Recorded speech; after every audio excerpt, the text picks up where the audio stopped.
राधे राधे, हरे कृष्णा। आप सभी का दिन शुभ हो।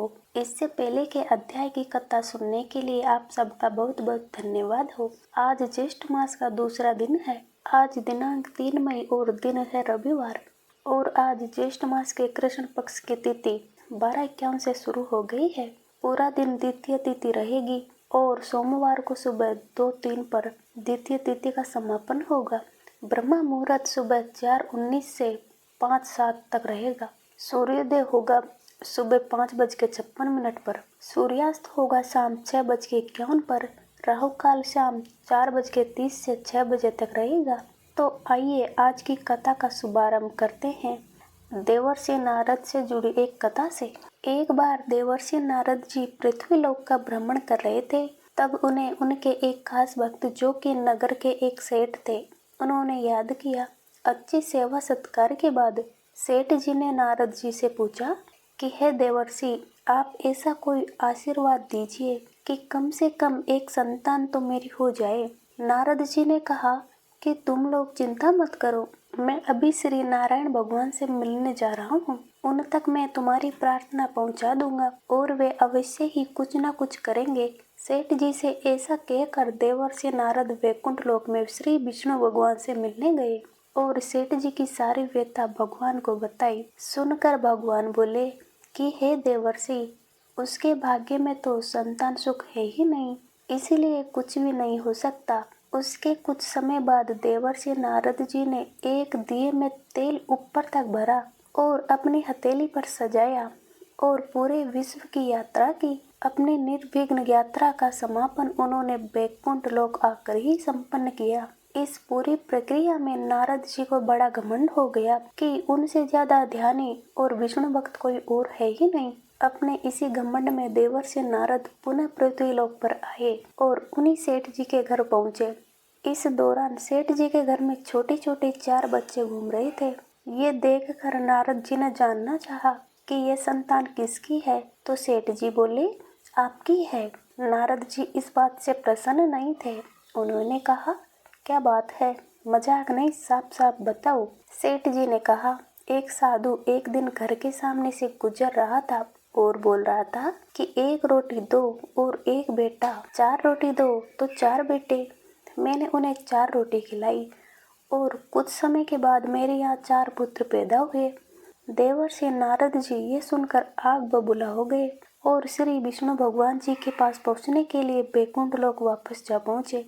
देवर्षि नारद जी को देखते ही भगवान अत्यंत पीड़ा से कहराने लगे। उन्होंने नारद जी से कहा, देवर्षि, मेरे पेट में भयंकर रोग हो गया है और जो व्यक्ति मुझे अपने हृदय से लहू निकाल कर देगा उसी से मुझे आराम होगा।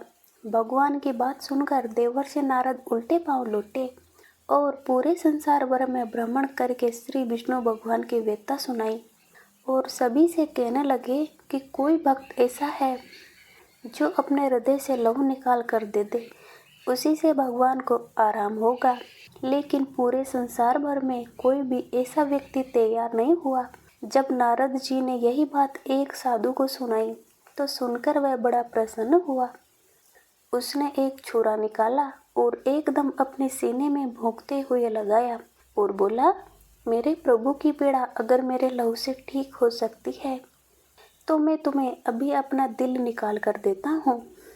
ऐसा कहकर जैसे ही साधु ने चूरा अपने हाथ में लेकर अपने सीने में घोंपना चाहा, तभी श्री विष्णु भगवान वहां प्रकट हो गए और बोले, जो व्यक्ति मेरे लिए अपने प्राणों को त्याग कर सकता है, अपनी जान दे सकता है, वो किसी व्यक्ति को 4 पुत्र भी तो दे सकता है। साथ ही नारद जी से ये भी कहा, तुम तो सर्वगुण संपन्न ऋषि हो, तुम चाहते तो सेठ को पुत्र दे सकते थे। नारद जी को अब अपने घमंड पर बड़ा पश्चाताप हुआ और वे श्री नारायण भगवान से क्षमा मांगते हुए भगवान के साथ ही वैकुंठ लोक को चले गए। देवर्षि नारद जी ब्रह्मा जी के 6 मानस पुत्रों में से छठे पुत्र है और उन्होंने बड़ी कठिन तपस्या से ब्रह्मा ऋषि पद प्राप्त किया है। ये भगवान विष्णु के अनन्य भक्तों में से एक माने जाते हैं। देवर्षि नारद धर्म के प्रचार और लोक कल्याण हेतु सदैव प्रयत्नशील रहते हैं। शास्त्रों में इन्हें भगवान का मन कहा गया है।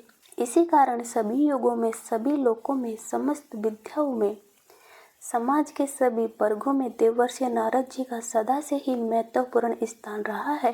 केवल देवताओं ने ही नहीं बल्कि दानवों ने भी उन्हें सदैव आदर दिया है। समय समय पर सभी ने उनसे परामर्श लिया है।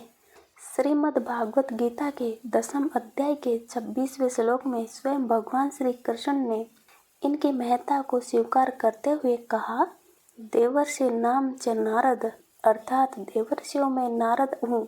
आजकल धार्मिक चलचित्रों और धारावाहिकों में देवर्षि नारद जी का जैसा चरित्र चित्रण हो रहा है, वे देवर्षि की महानता के सामने एकदम बौना है और एकदम विपरीत है। नारद जी के पात्र को जिस प्रकार से प्रस्तुत किया जा रहा है, उससे आम आदमी में उनकी छवि लड़ाई झगड़ा करवाने वाले व्यक्ति की अथवा विदूषक की बन गई है, जो कि उनके प्रकांड पांडित्य और विराट व्यक्तित्व के प्रति सरासर अन्यायी है।